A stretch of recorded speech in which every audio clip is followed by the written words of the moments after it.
Good morning, children. Welcome to your English class.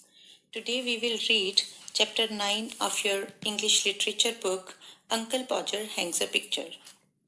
Uncle Podger is the character of the novel Three Men in a Boat, written by K.G. Rom. He is funny as well as a hilarious character in the story. When it comes to the task of hanging a picture on the wall, he makes everybody in his family perplexed and confused. He takes off his coat and begins.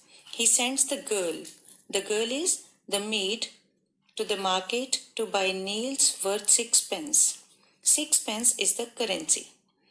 Then he sends one of the boys after her to tell her what size to get, which shows that he doesn't do things in a very organized manner. Now he assigns tasks to everyone in the family. He tells Will to get him the hammer and the rule. He tells Tom to bring the ladder and the kitchen chair, and he sends Jim to go to Mr. Goggles and bring his spirit level.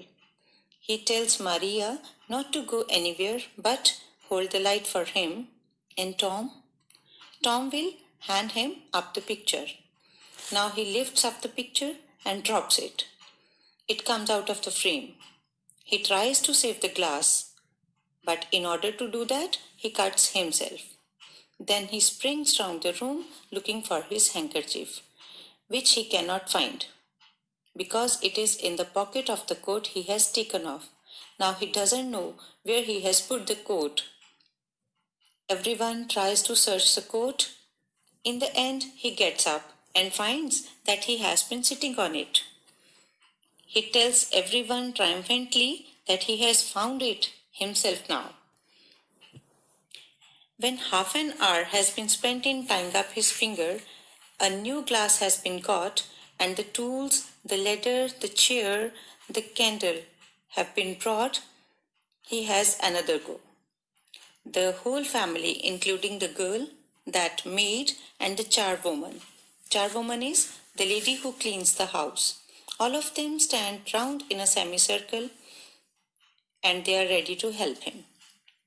Two people would have to hold the chair, and a third would help him up on it and hold him there, and a fourth would hand him a nail, and a fifth would pass him up the hammer, and he would take hold of the nail and drop it.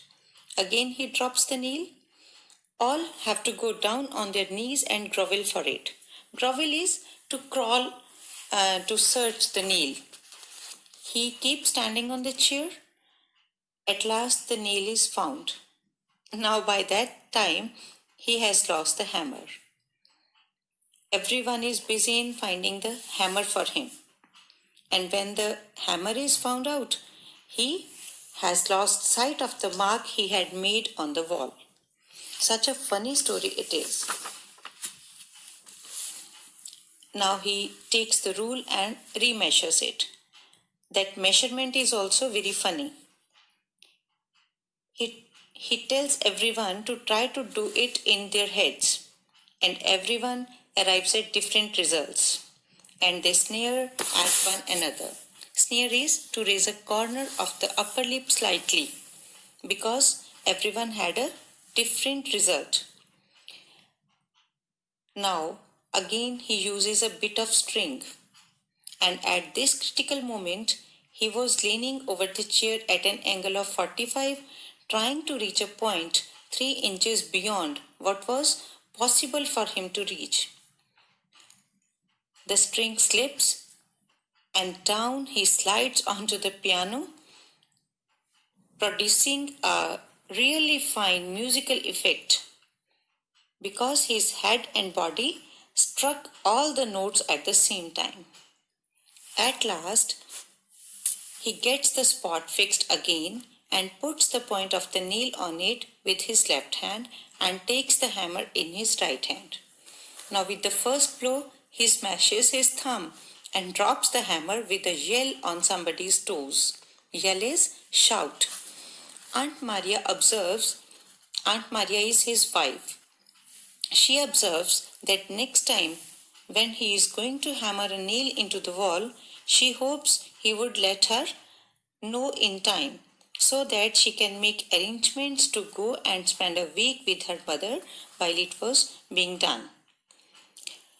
Now he has another try, and at the second blow, the nail goes clean through the plaster and half the hammer after it. And Uncle Podger be precipitated against the wall. Precipitated is thrown against the wall with force nearly sufficient to flatten his nose. He has to find the rule and the string again. A new hole is made, and about midnight, eventually the picture is up, very crooked and insecure. And the wall, it is for yards round, looking as if it has been smoothed down with a rake. Rake is a garden tool, and everybody deadbeat and wretched, except Uncle Podger. Deadbeat is very tired. Rest is also very tired, except Uncle Podger, because he was very proud. He steps heavily off the chair onto the charwoman's corns. Corns are that is a hardened skin, which occurs usually on or near a toe, and surveys the mess he has made with evident pride. He is very proud that he has eventually nailed and hung the picture on the wall. I hope you have understood it. Please read the chapter again, underline the difficult words, and do the exercise on your book. Thank you. Have a nice day.